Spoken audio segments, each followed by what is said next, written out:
Hi, welcome to another episode of Hot Takes, and we have more intrusive snooping by the Chancellor and her team of over-enthusiastic taxers, the HMRC. Rachel Reeves has just signed into being a draft that will, in all likelihood, become real over the next few days. It is a power that's going to be given to HMRC. It doesn't need to go through Parliament because it's existing legislation that's being enabled, basically.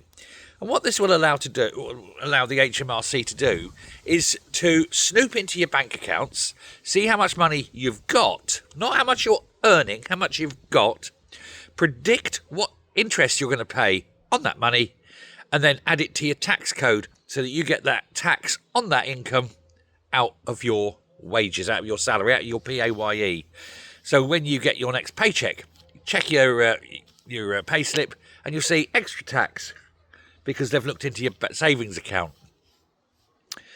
Yeah, okay, that's fine. They're going to tax you even more at point rather than on a return. Now, theoretically, you could argue it would be the same amount of tax. Yes, it could. However, tax rates vary. You don't know these things. People may be reliant upon income, knowing that they're going to save for that tax payment later in the year, for example. There's all sorts of things that may affect cash flow. I tell you one thing it's going to do, though. It's going to drive a lot of money out of the country, isn't it?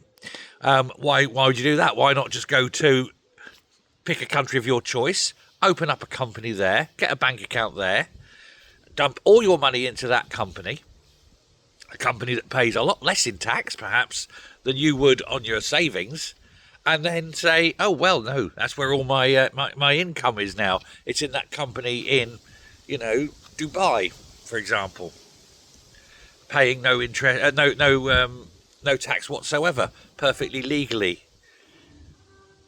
And millions upon millions upon billions of pounds will, again, out of the country, quick as you like.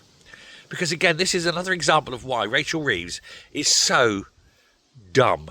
I mean, the levels of stupidity within that woman's head exceed all, physical limitations.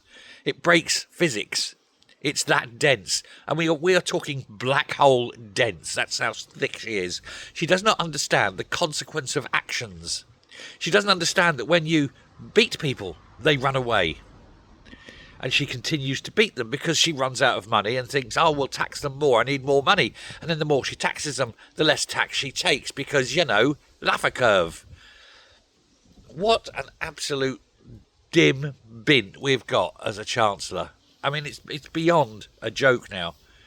Somebody please get a book of Economics 101 and keep bashing her over the head with it until some of it falls in. And then bash some more as a punishment beating. But it's just unbelievable that this woman can be that dim and hold a position of power. She can barely function as a human being and then sits in Parliament crying because she can't tax the poor anymore. Woe is me. I tell you what, she isn't going to. She's got another 50 billion to find. Wait till you hit Omni Shambles October. See how bad it's really going to get because you're not going to take home any money from work. Income tax is going up. That, I guarantee. That's the promise they're going to break. It's the only way they can do this shit. Do you remember the good old days of Rishi? Didn't know you had it so good. Thanks very much. Enjoy the rest of your day. I will speak to you later. Bye.